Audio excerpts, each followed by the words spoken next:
Protests in China against the government's strict COVID measures there have intensified, with some people publicly venting their anger at leaders of the Communist Party. Thousands of protesters took to the streets of Shanghai, calling for President Xi Jinping to step down. The BBC saw people being bundled into police cars. These images are from Beijing, where students gathered at the elite Tsinghua University, and their hundreds called for democracy, rule of law and freedom of expression. Students also demonstrated at the University of Nanjing. Well, the protests began after a deadly fire in the western city of Urumqi. Some blame COVID controls for a delay in putting that fatal fire out. Well, we can talk now to our Asia-Pacific regional editor for BBC World Service, Michael Bristow, who's here with me in the studio. Michael, there have been protests before about COVID restrictions, but how significant are these? Because they seem to be quite political, calling even for the resignation of the country's leader, Xi Jinping. Yeah, I mean, I think that's the key point. Despite the fact there's censorship in China, there are, and there have been for many years, protests across the country. But these are mostly local incidents, isolated incidents for specific issues.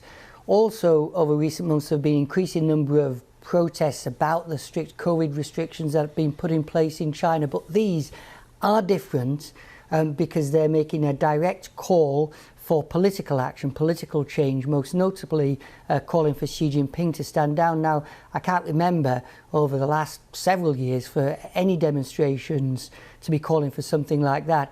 In some ways, it's not surprising because Xi Jinping has championed this policy.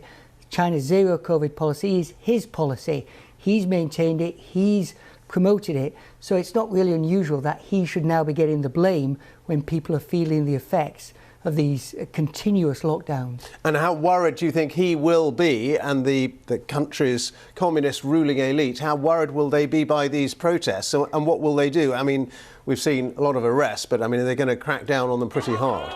They won't be panicking at the moment because there have been protests before that they've managed to extinguish, they've quietened down, but they will be worried because one thing that the Chinese Communist Party doesn't want to happen and works hard to stop happening is for protesters across the country unifying on a general theme, such as these policies for zero COVID policies. That's what the Chinese authorities don't want people to do, and they work hard to stop that. So the fact that these protests are erupting in a number of cities, all with the same theme, young people, educated people as well involved, a lot of them calling for political change, calling for more freedom, that's going to worry the Chinese Communist Party. And I would imagine, and we're already seeing this in Shanghai with the protests which are happening today, heavier police presence, arresting some people. They'll be hoping they can nip it in the bud and that these protests will just fizzle out. All right, Michael, thank you very much indeed. And we can get more actually from Shanghai and more on those protests across China. We can talk to Thomas Hale, who's on the line, a correspondent for the Financial Times newspaper in Shanghai. Thomas, thanks for being with us. What is the latest from Shanghai? Thank you for having me. Yeah, I'm about 50 metres from what remains of the protest. I wouldn't call it exactly a protest. It was a kind of mass gathering of people.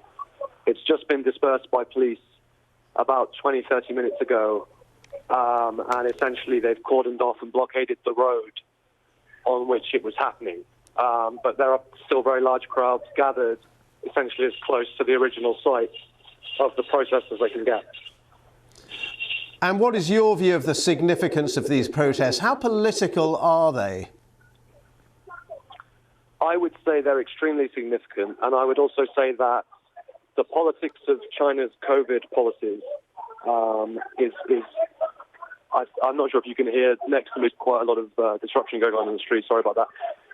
But I would say that the COVID policies have become a kind of lightning node for wider frustrations, political frustrations in China, including over a slowing economy, which has been a very significant issue for much of the past year. So I would also add that on the front line of these gatherings, which haven't really turned violent at any point, with a few exceptions, people will talk very frequently about freedom and about democracy and about the need for political change. It obviously requires quite a lot of bravery and courage, doesn't it, for these protesters to come out onto the streets at all and face arrest? Absolutely it does. And the fewer the people, the more the bravery it requires. So as soon as you have a kind of critical mass, I think more people are drawn to these gatherings. But it's very difficult for them to get going in the first place. There are huge, huge risks for anyone who shows up. And do you think they will spread these protests? Do you think they will intensify? It's very difficult to say right now. They have been spreading over the last few days. They've continued to spread over the weekend. The gathering I'm currently at was the cyber protest last night. I came here this morning. There was no one here. There were a few police cars. By mid-afternoon, there were hundreds of people again, and people continue to show up until about, as I say, half an hour ago when they closed the streets. So at least in Shanghai on the ground, the gatherings don't seem to be going away, and there are a lot of signs of similar things happening at universities in China. Good to talk to you. Thomas Hale, thank you very much indeed from the Financial Times in Shanghai with the very latest on those protests in several different areas of China.